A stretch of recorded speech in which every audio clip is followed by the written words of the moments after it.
कबीर कला मंच का जो मेन इक्विपमेंट है या मेन हथियार जो है इस लड़ाई में, कल्चरल फाइट में, हम कल्चरल जो स्ट्रगल हमने शुरू किया है 2002 से, कबीर कला मंच की स्थापना उसी टाइम से 2002 में हुई।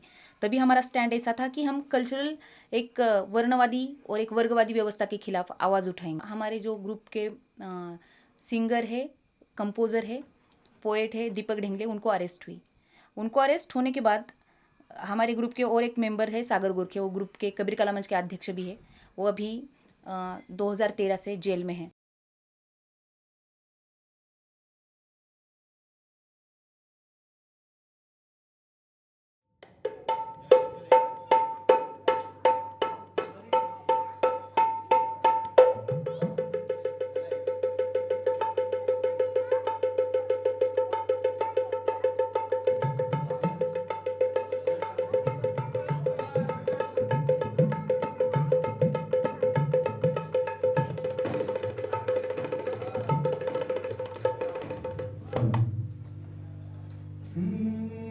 आसमान तेरा छत नहीं जाड़े मेरा जाई, सिग्नल पे तेरी दुनिया खड़ी धूप में है भाई।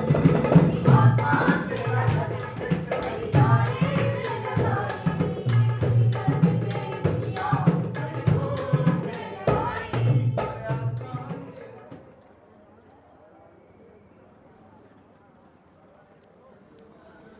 अरे बाप रे।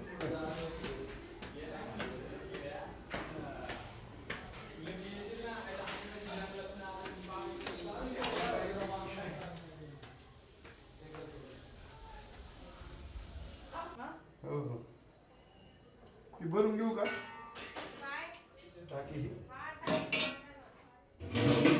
हे पातेलं इकडे ठेवलंय का तू? ऐक ना,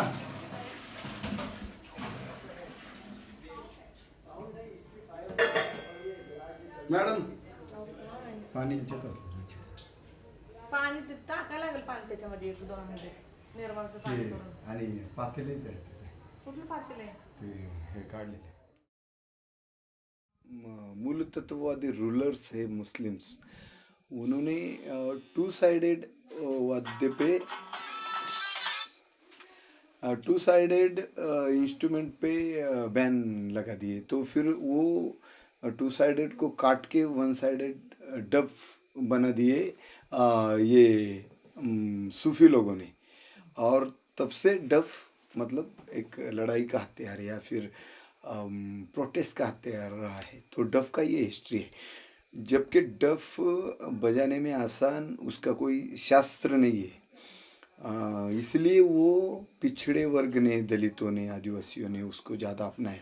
तुझे चप्पल नहीं है तेरा एक ही है ड्रेस, उन महलों में जाको मिनटों में बदले वेश। तुझे चप्पल नहीं है तेरा एक ही है ड्रेस, उन महलों में जाको मिनटों में बदले वेश। अरे 6 बाय 8 का घर कितना बड़ा होता है हमारा घर, 6 बाय 8 का घर, 6 बाय 8 का घर, उसके सामने गटर। ऐसा क्यों है, ऐसा क्यों है, ऐसा क्यों है, प प प प प प प क्यों है, रू रू रू रू रू रू रू क्यों है। ये रू रू रू इसलिए लाया है कि ये कुछ कुछ गानों में जैसे अदनान सामी करता है लिप करा दिए, या फिर कोई ये गाने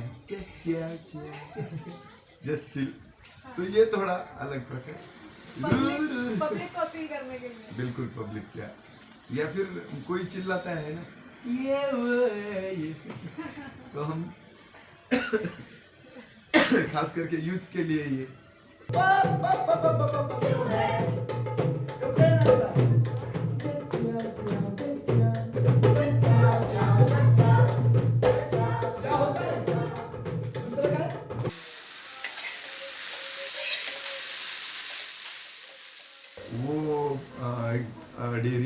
डेयरी में काम करती है और मेरा आधा पगार आता है, वो आधे में से कहाँ से आता है पगार? मैं पीएमसी में था ना सर्विस में, पुणे कारपोरेशन, क्या कचरा गाड़ियों का फिटर, मतलब आईटीआई हुआ है मेरा मोटर मैकेनिक। तो कचरा गाड़ियों का मेंटेनेंस, आधे पगार पे घर चलता है, बीवी को काम पे जाना पड़ता है, बच्चों का स्कूल का खर्चा बढ़ गया है, बच्चे बड़े हो गए, तो ये सब चलाने में दिक्कत आ रही है। जबकि आप अगर सीधा केस को रफा दफा करते हो, जनता के सामने लाते हो, दूध का दूध पानी का पानी जल से, तो हमारी भी दिक्कत कम हो जाए। हमारी न्यायपालिका के लिए सबका जो मत है वही हमारा है कि ये केस कितनी साल चलेगा ये ना आप कह सकती हो ना मैं कह सकता हूँ, जबकि ये केस फास्ट ट्रैक के ऊपर है। ये फास्ट ट्रैक कोर्ट है जो 2011 से 2015 तक एक सिंगल विटनेस नहीं ला पाया है।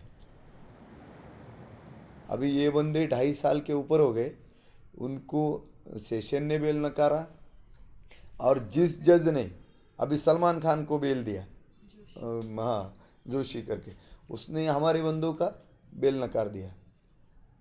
अभी बेल सुप्रीम में है तो सुप्रीम में वेकेशंस पे वेकेशंस पड़ रही है, काम ही नहीं हो रहा है।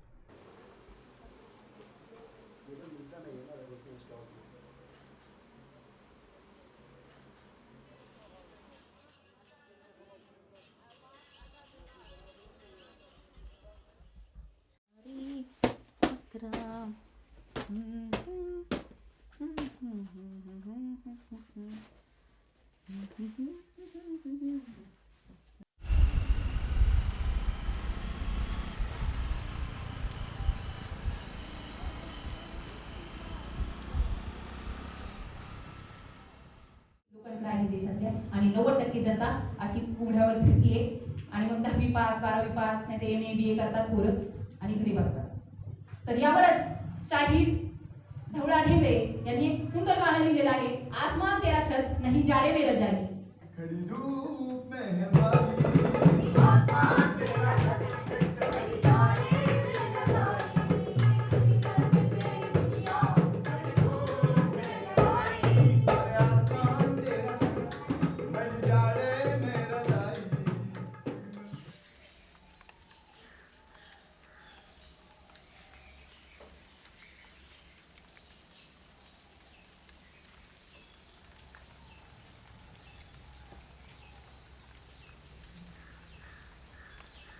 होय काय करतेस? कविता सांग ना. नाही कसलं कविता तू? प्रेम कविता. प्रेम कविता आणि तू अरे मी नाही लिहिल्या, रमेशनं माझ्यासाठी पाठवल्यात जेलमधून. काय बोलतेस? मग? बघू. किती वेळ वाजला? हा, थांब थांब थांब थांब थांब थांब. दे इकडे. ठीक आहे, तू वाचतो का? जोरात वाच. दमनाच्या वनव्यातही एक लढाऊ सुगंध दरवळणार. तू एक रानफूल, निर्भीड बाण्याचं, हळव्या मनाचं, गंभीर भावनांचं, खंबीर विचारांचं एक रानफूल, ज्याच्या रक्तवर्णी पाकळत आहे एक दुर्दम्य आशावर, जो फुलू पाहतोय संघर्षशील अग्निफुलाची प्राल्प. बापरे, कसली प्रशंसाचे बघ ना किती. देहावरील अनगिनत काटे सोसतानाही, पावला पावलातही वादळशी झुलता नाही, वादळ पचवता नाही, आपल्या हळव्या मनातील देखण्या स्वप्नांना जगवत अंतर्बाह्य जीवन राहते आहे एक रानफूल. और एक बचपन से ही ऐसी डेवलपमेंट रही है कि खाना बनाना एक यानी लड़कों का काम लड़कियों का काम रहता है, तो इसलिए मैं भी नहीं करती थी फिर. यानी कि बगावत एक बचपन से ही थी कि ये काम नहीं करना, जो जो लड़कियों के काम है वो बिल्कुल नहीं करने के. फिर बाद में सोचा यार, यानी कि घर में से ही जोक होते रहते थे कि अभी शादी करेगी तो करना ही पड़ेगा ना. तो तब मैं सीरियसली सोचने लगी यार, शादी के बाद तो ऐसा करना पड़ता है. तो मैंने सोच लिया कि शादी वगैरह नहीं करूँगी. लेकिन जब मैं कबीर काला मंच में आई ना, तो कबीर काला मंच में देखा मैंने कि जिन जिन की शादियाँ हुई है वो लोग है ना घर में भी खाना वगैरह बनाते. तो मैंने सोचा अच्छा ग्रुप है, अगर कोई मिल जाए तो काम करेंगे. तो फिर मैंने रमेश को प्रपोज किया कि यानी कि मुझे पता था वो मुझे लाइक करता है, लेकिन शर्माता था नहीं, क्या वो ज़्यादा शर्माता ही. तो बाकी लोगों से पता चला था कि वो लाइक तो करता है. तो मैंने सोचा यार कितने दिन वेट करने का, भी मैं ही पूछ लेती हूँ. तो मैंने उसे पूछा था, तो वो भी हाँ बोला. लेकिन मेरा ऐसा था कि मुझे शादी नहीं करनी थी, यानी कि कैसे कि कौन से भी एक रिचुअल तरीके से भी शादी नहीं करनी थी, और एक स्टेट के हिसाब से भी नहीं, एक लीगल मैरिज भी नहीं करना था. क्योंकि मुझे ऐसा था मेरा कि जब तक विश्वास है तब तक रह लेंगे साथ में, उस टाइप का था. इसलिए हमने कोई शादी नहीं की. और एक साथ रहना लेकिन शुरू कर दिया।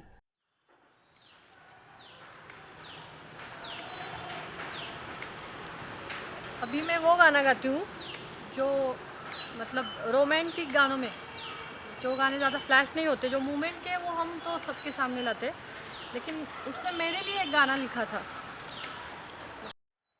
प्रेम नावाचं प्रेम रोपट भिडताना गगनाला, प्रेम नावाचं प्रेम रोपट भिडताना गगनाला, मातीचा गंध आला ग सखे तुझ्या प्रेमाला, मातीचा गंध आला। तो हमारी शादी के लिए पहले से ही घर से मतलब शादी को ये था, रिजेक्शन था। मेरा खुद का घर बहुत ज़्यादा फ्यूडल है और उसका भी बहुत ज़्यादा फ्यूडल है। मेरे घर वाले और उसके घर वाले एक हो गए तो मेरे घर वालों ने मुझे वहाँ पे पीटना शुरू कर दिया। मतलब सागर को भी पीटना चाहिए था, पर ये जो हमारी भारत में पेट्रियार्की है उसका बेनिफिट उसे वहाँ पे मिल गया और मुझे वहाँ पे पीटा गया। और उसके घर वालों ने भी पीटा, मेरे घर वालों ने भी पीटा। समझ में भी नहीं आ रहा था कि क्या चल रहा है, मतलब सभी लोग एक हो गए थे। तो मैं उस टाइम पे वो सब छोड़ के उनके घर से निकल गई थी और मैंने तभी डिसाइड किया कि एटलीस्ट मैं लड़की की तरह रहती थी पहले, मतलब सलवार कमीज़ पहनना या बाल भी। तो उसी टाइम पे मैंने डिसाइड किया कि मुझे बाल काट देने हैं अभी।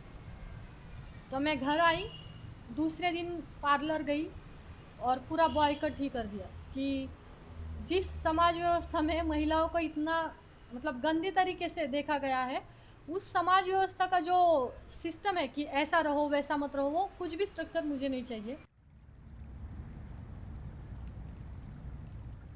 खरलांजी के बाद जिस प्रकार के मतलब एट्रोसिटीज़ बढ़ी, तो उसके ऊपर दलितारा हल्ला बोलना करके जो हमारा गाना है, गा दो जरा जोर से।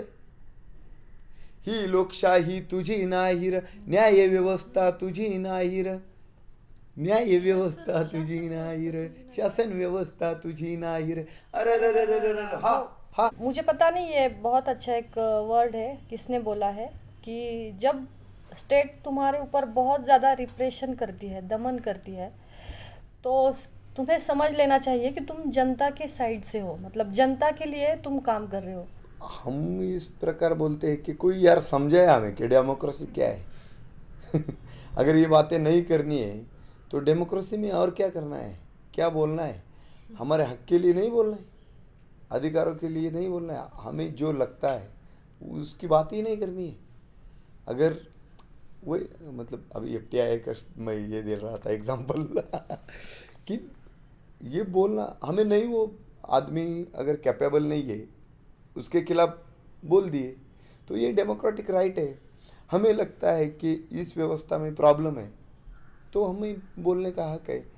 हाँ, वही चीज़ है ना जो जज ने बोली कि अखंडता को और सार्वभौमिकता को अगर चोट पहुंचाते हैं तो हम क्रिमिनल बन सकते हैं। लेकिन किसानों की आत्महत्या के ऊपर बात करें, कुपोषण के ऊपर, मलन्यूट्रिशन के ऊपर बात करें तो नक्सल हो गए। ये तो हमने पिछली बार भी बोला था, अगर इस चीज़ों को अगर नक्सलवाद बोला जाता है तो हाँ, हम नक्सली हैं। ये क्या है यार? जब हमारे साथियार शुरू हुए थे तो उसके बाद कुछ लोगों ने गाना बनाया था, गप्पाच्या तालावर नाचो तो शहीर खुशाल नाचो दे।